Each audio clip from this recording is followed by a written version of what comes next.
I stared at my reflection in the mirror. My black hair fell smoothly to my waist, my skin glowing from my afternoons in the sun. While my features might be unremarkable, I was content with what I saw, even the cleft in my chin which the Celestial Empress had criticized as a mark of ill temper. I reached for one of my usual dresses, but then pulled out a light blue silk instead, embroidered with colorful birds. When I slipped it on, a starling stitched in green thread spread its wings and flew once around the skirt. My life force had indeed strengthened. Min Yi had asked her friend, a skilled seamstress, to make this, after complaining my clothes were too plain and unbecoming. My closet was indeed filled with white garments. I had not minded, as they reminded me of my mother, but now life was vivid with color. An unusual interest in my appearance gripped me today. Rarely had I dressed with such care. There was a spring in my step as I walked across the courtyard, but outside Li Wei's chambers I hesitated. Had it been a dream? What if he did not remember? Worse yet, what if he regretted all that had happened? Steeling myself, I pushed the doors open and entered. He was already up, sitting by the table, in a brocade robe knotted around his waist with a length of black silk. A ring of silver pulled his hair up, flowing like a river of ink behind his back. His eyes were as dark as they had always been, yet 100 times more beautiful to me now. His gaze lingered on me as he rose to his feet. "Don't look so astonished. I can get dressed without someone holding up my clothes for me." A smile tugged at his lips as he added, "Though I much prefer it when it's you." My treacherous mind conjured up images of all the times I had draped silk and brocade over his shoulders. How my fingers had grabbed the hollow of his neck whenever I adjusted the folds of his robe, my hands encircling his waist to tie his sash. I had not given it a second thought then, yet now my heart raced as my throat went dry. "Shingen?" My name on his lips stirred me, and I glanced at him, noticing the slender box that he held out to me. "It's your birthday, not mine." "It's good luck to exchange gifts," he said by way of explanation. When I made no move to take the box, he flipped the lid open and pulled out a hairpin. Crafted from wood, it was lacquered in rich shades of blue, studded with tiny clear stones which snared and fractured the light. My breath caught in my throat. Hairpins were traditionally gifted as a love token, but I quenched the hope that sparked in me. We had made no such promises to each other. As for last night, I was still unsure what it meant in the light of day. "I made this a while ago to match the meaning of your name. It took me a while to get the colors right." He made this? For me? It was exquisite, his skill capturing all the temperamental moods of the sky. And even if it were even if it were just a shaft of plain wood, it would mean no less to me. He leaned forward and slid the pin into my hair, just as he had the first time we met. "Thank you," I managed, lifting my gaze to his. "We only have the morning. My father has asked to see me before the banquet." He picked up a tiered basket from the table before reaching for my hand with the other.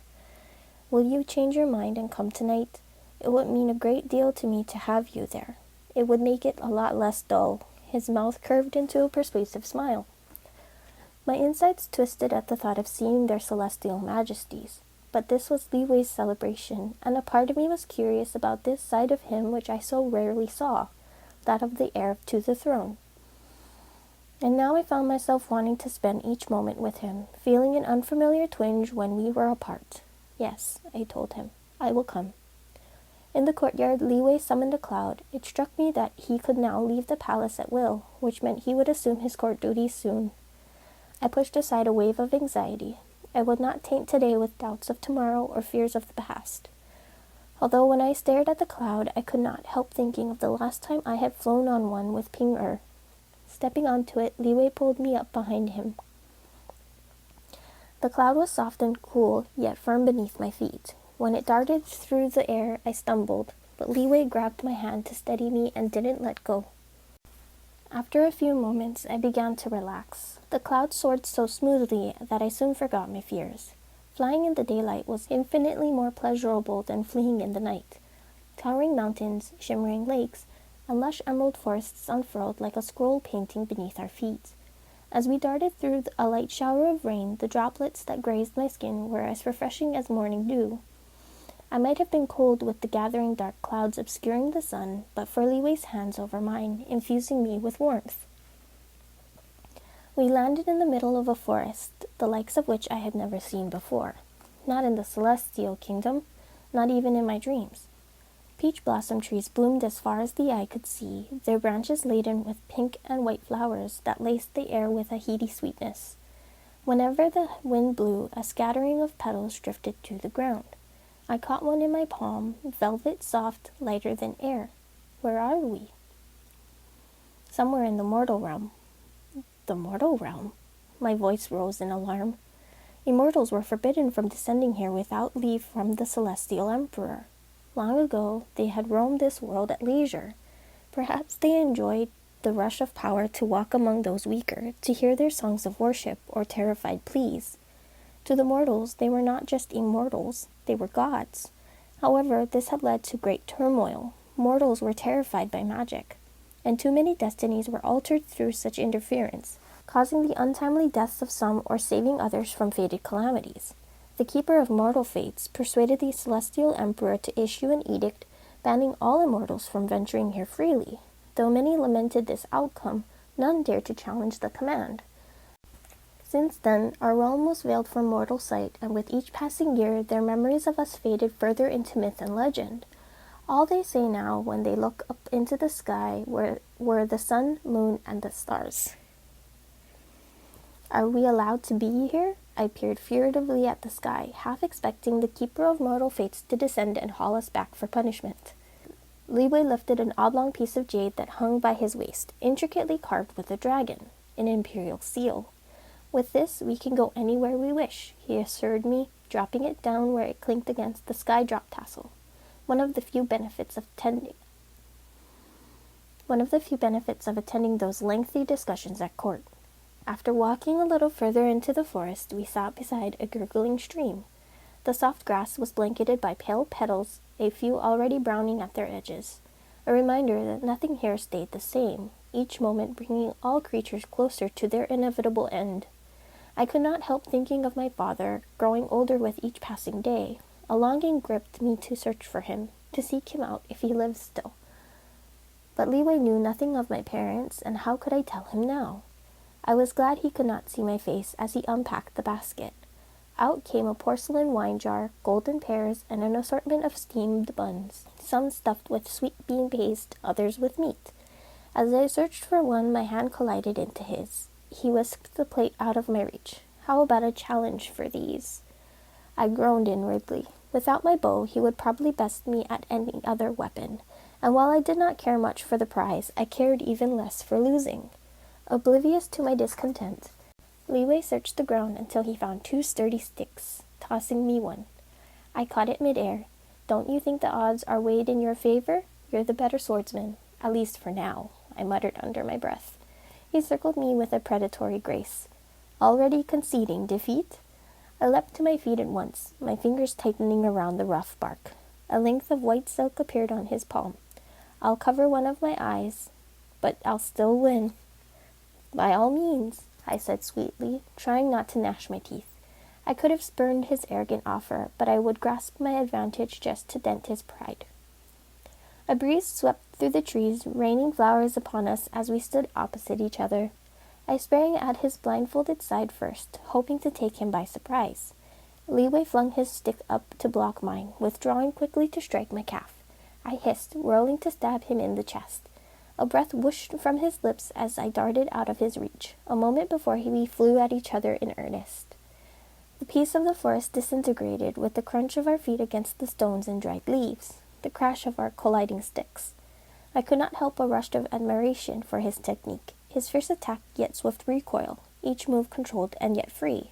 Our match was closer than expected, and I hoped, with some luck, I might win.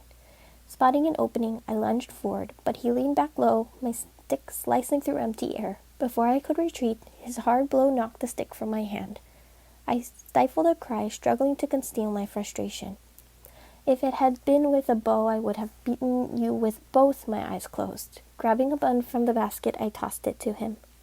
He caught it, but offered it to me at once. Here, you have it. It's your prize. Picking up a pear, I sank my teeth into its ripe flesh, its sweet and fragrant juice filling my mouth.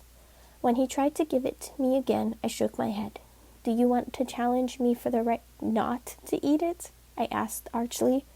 He shot me an icy look before biting into the soft bread. It smelled delicious, the rich fragrance of roasted pork wafting toward me. "Make sure you don't choke on it," I said with an unfeigned smile. Hunger was a small price to pay for the irate expression that flashed across his face. I had lost the match, yet somehow gained the advantage. Gazing into the overcast sky, I marveled at how everything seemed more beautiful. Even the rain clouds were no longer gloomy and threatening, instead imbued with dark majesty. After we had eaten, he poured me a cup of wine. As the delicate fragrance of osmanthus sprang to the air, I stilled, recalling a forest of moon-white blossoms. My fingers clenched around the cup as I lifted it in a toast. "May you always be happy." His gaze rested on me. If I'm always as happy as I am now, that would be the best wish of all. The wine slid down my throat with a heady warmth. After we had drained our cups, he refilled them and raised his to me in turn. "May all your dreams come true." I wondered what he would think if he knew what they were. For a long time, my dreams were about regaining what I had lost in the past. However, since last night, or perhaps even before, a hope for the future had taken root in my heart. "What are your dreams?" he asked, just as he did yesterday, as though he had plucked the thoughts from me. "To be with my loved ones," I said after a pause. It was the truth, but the hollow type which was gilded in deceit. As his eyes darkened and he leaned closer, my breathing quickened. "But I'll settle for beating you today," I blurted the first thing in my mind, cursing myself when he drew away. He clasped his hands behind his head as he lay down on the grass. "Care to make good on your big words from earlier?" "Why not? I won't take it easy on you just because it's your birthday." I was not as confident as I sounded. I had never shot blindfolded before. A golden bow materialized on the ground before us, exquisitely carved with feathers curling along its limbs. "I wanted to show this to you," Li Wei said as he rose to his feet. "One of the most powerful weapons in our treasury. This might be a good chance to test it." I picked it up, fingers tingling where they touched the metal. "Where are the arrows?" Li Wei moved behind me, our bodies mere inches apart. With his arms stretched out on each side of me, he guided me to raise the bow and draw its silvery string. My pulse raced as my head spun. I would miss any target in our current position, even if it were 5 paces away. A flaming arrow formed in my grasp, crackling as though alive. Startled, I would have dropped the bow, but Li Wei's grip tightened over mine. When we finally loosened our hold over the string, the arrow vanished. There are few weapons as powerful in existence. Each arrow from the Phoenix Fire bow can cause grave injury with just a single strike. But only those with a strong life force can wield such a weapon effectively, he cautioned. I stared at the bow, recalling the faded cover of the Mortal Book. Was it true that my father had used a bow of ice to bring down the sunbirds, an enchanted weapon from the immortal realm? Could someone with a weak life force, a mortal perhaps, use such a weapon? I asked. He pondered the question. Magical items possess their own power. Most of them can be used by anyone, even mortals. However, the stronger its user, the more powerful the item becomes, as it draws its user's energy to augment and replenish its own. If this bow is wielded by one with a weak life force, not only would they find it difficult to control, but its might would be greatly diminished. How does this bow draw your energy?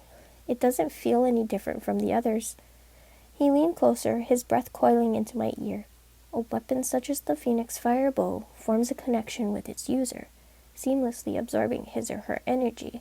This makes it powerful, but also dangerous. Dangerous? I repeated, trying to think of anything but the heat from his body melding with my own.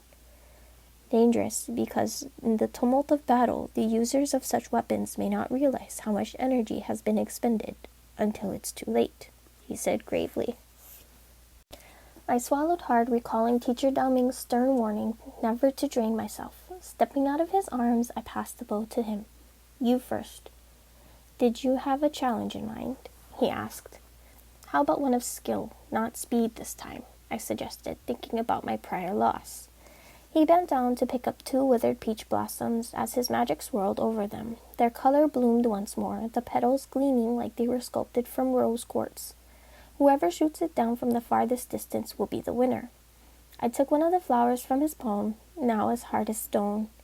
Gone was his teasing demeanor as he stared ahead with narrowed eyes, the bow raised, its string drawn, At his nod, I released the first blossom. It shot up, hurtling away faster than a hummingbird, spinning through the air. Several seconds passed, the flower now a speck in the horizon. With a twang, Li Wei's arrow plunged forward, shattering the petals in a burst of fiery sparks. An excellent shot. I was unsure if I could surpass it, blindfolded as I would be. It was on the tip of my tongue to retract my earlier boast, to demand a match on equal terms, but I quelled the impulse as I took the bow. Eager to test its might, I ran my fingers over the gleaming string, stiffer than those woven from silk. As Li Wei tied the white cloth over my eyes, his knuckles brushed my cheeks, a distraction I could ill afford as I inhaled deeply to clear my mind. Once ready, I nodded. A low thrum broke the quiet, a faint whirling, fading with every passing moment. Almost imperceptible now, yet still I waited, straining my ears. At the precise moment it slipped into silence, my arrow sprang free, whistling through the air, striking with a clink. Something shattered, catching fire with a hiss. I raised my hand to tug the blindfold down, but strong arms encircled me, the scent of sun-warmed grass drowning my senses. His lips crushed mine, pressing them apart, his warm breath threaded with the lingering sweetness from the wine. I shivered, not from the cold, but the heat surging through my veins. Clutching his shoulders, I held him closer to me still. His mouth slid lower, trailing a scorching path down my neck with a hunger that left me breathless. With my free hand, I pulled the cloth away, blinking at the sudden brightness. We fell onto the ground, the carpet of petals softer than any bed, my body alight with 1,000 glittering sensations. The first drops of rain were soft and frail, easily brushed aside, but they soon swelled to a torrential flood, impossible to ignore. We lay on the ground, letting the rain wash over us, drenching us as thoroughly as though we had swum in the river. Our breaths were heavy and uneven, our fingers tangling in the wet grass. "Who won?" I asked, drifting back to the present. He shot me an incredulous look. "At a time like this, that is what concerns you?" "I won," I answered my own question with a contented sigh. "What makes you think so?"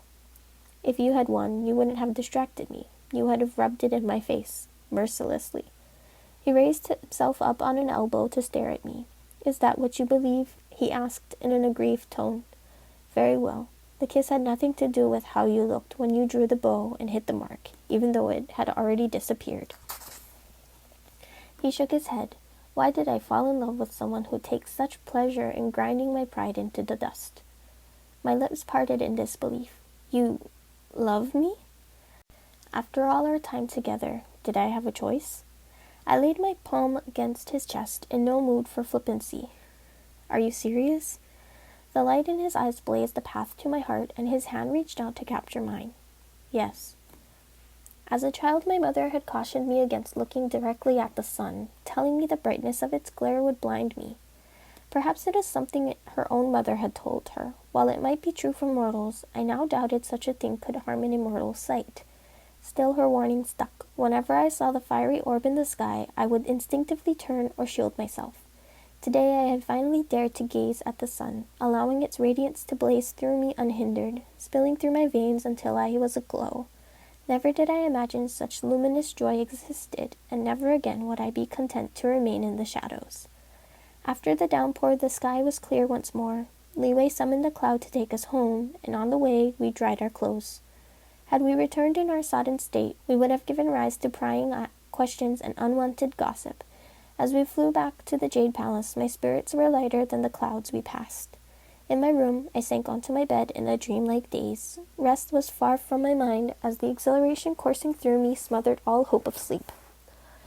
When someone knocked, I opened the doors to find an attendant holding out a roll of paper bound with silk cord. "His Highness asked me to give this to you." As I took the paper and thanked him, he added, "Someone is waiting for His Highness outside." Wondering who it might be, I entered the courtyard to find a girl sitting in the pavilion. Her aura was warm and light, though it pulsed with strength too. She was startlingly pretty, with slender upturned eyes and a heart-shaped face, and delicate features. Rose silk draped her tall frame, and her dark hair was held up by gold hairpins from which strands of rubies cascaded, glowing with inner flame. I bowed to her in greeting. Was she a courtier's daughter, or one of the Empress's favored ladies? "Is Prince Li Wei here?" Her voice was gentle and sweet. A sliver of unease pricked my heart, but I gave her a pleasant smile. His Highness is with their celestial majesties. As her shoulders drooped, I added, "Is there anything I can help you with?" "I have a gift for His Highness, but I can give it to him later." The girl glanced down at the half-finished painting of a peach blossom tree on the table. A few brushes were soaking in a pitcher of water, and a porcelain tray lay beside it, still wet with paint. Li Wei must have worked on this just a short while ago. "Is this Prince Li Wei's work?" She traced the outline of the branches. "It's beautiful." "His Highness has many skills," I said. As she rose to leave, her elbow knocked over a paintbrush. Dark green paint splattered across the artwork. She gasped as she pulled out a silk handkerchief, dabbing furiously at the paper. I rushed forward to help her, jostling the pitcher. It tipped over, water spilling onto the table, soaking the artwork in moments. Of the once exquisitely painted tree, only dark green smudges could be seen in the sodden mess. Her fingers twisted her handkerchief into knots, her throat working with words she did not speak. "It might have been the wind," I said solemnly. She blinked at me. "Or a bird," she agreed quickly. Our eyes met in a profound moment of understanding. Shortly after she left, turning around once to stare at the courtyard. Back in my room, I unrolled a piece of paper from Li Wei. It was a painting of me, standing beneath a flowering tree, an arrow drawn through my bow, poised in a moment before flight. My gaze was intent on the target, my mouth set in determination, my back straight and tall. My pulse quickened to think he saw me this way, strong, and somehow beautiful. At the bottom of the paper, a message was written in his bold brush strokes. "You may have won the challenge, but not the greatest prize." A slow smile spread across my face at the memory of our earlier embrace. Taking a piece of paper, I dipped my brush in the ink and wrote my reply. "There are no prizes in the game of hearts." My mother would have been pleased. My calligraphy had improved. Folding my note up, I dropped it into my pouch. I would find a fitting moment to give it to him tonight.